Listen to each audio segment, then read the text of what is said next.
Okay, last bit for trig review here. As we're talking about this, we will go over some vector stuff a little bit more later on. But the last piece for trig that I realized I haven't done yet is we talked about if you have your triangle, here's your theta angle, here's your hypotenuse, here's your adjacent because it's touching the angle, and here is your opposite because it is what the angle is looking at. It's across from the angle. It's opposite the angle. Okay. So what if you're doing one of these things and you're trying to find out one of these sides? Okay. So you're using one of these sine, cosine, or tangent functions. Okay. So let's go ahead and use sine. It comes up a lot. We'll check that one out first. Okay. So we're trying to maybe find something in here. So this is my opposite side over. I didn't fully label this. Hypotenuse, right? So it's my opposite over my hypotenuse. There's my sine function, okay? What if what I wanted to find is not my opposite side? It's not the thing that's on top. I wanted to find my hypotenuse. I don't know the length of my hypotenuse. But I do know this is maybe a 30-degree angle, okay?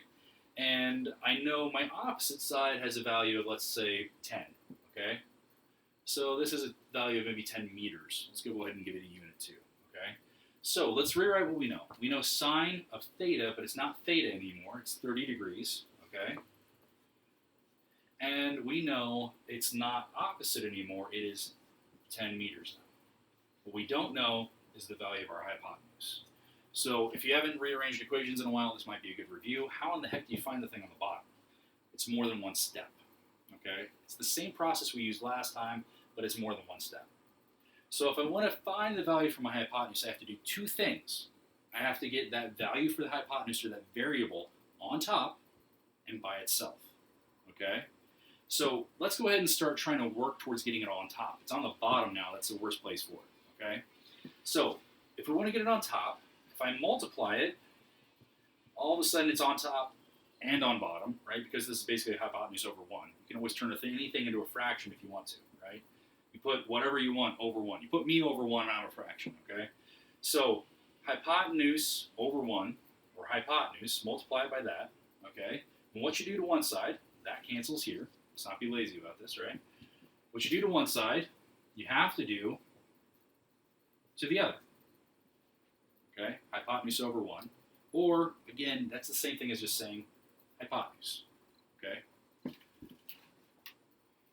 Hypotenuse over 1 is equal to, it's the exact same thing as saying hypotenuse, okay? It's the same value, it's the same variable, okay? So now I've got it on top, but it's all tangled up with this crap stuff.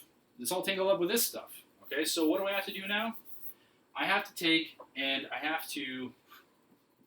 now have 10 meters on this side is all I have left, okay? And I have to figure out my hypotenuse value. So what do? I have to get rid of this right here.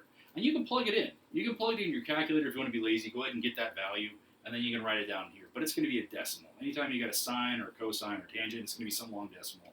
So save yourself the effort and plug it in later, okay? So what I'm going to do now, this is hypotenuse times sine of 30 degrees, so I have to undo that. I have to do the opposite operation to get it off of this side. So I have to divide this whole side by sine of 30 degrees, and all of a sudden that cancels out.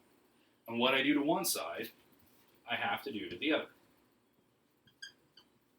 right? So now, all of a sudden, what you're left with, this canceled out. So now you have only hypotenuse left on this side.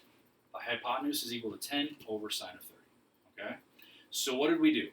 We got the hypotenuse up. We multiplied it out here to cancel it. What you do to one side, you have to do the other. So we multiplied hypotenuse times sine of our angle.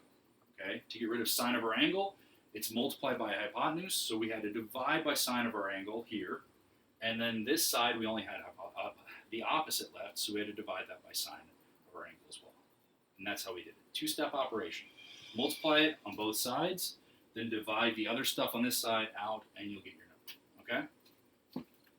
Just a good refresher on how to rearrange equations, which we are, again, going to be doing fairly frequently in this class.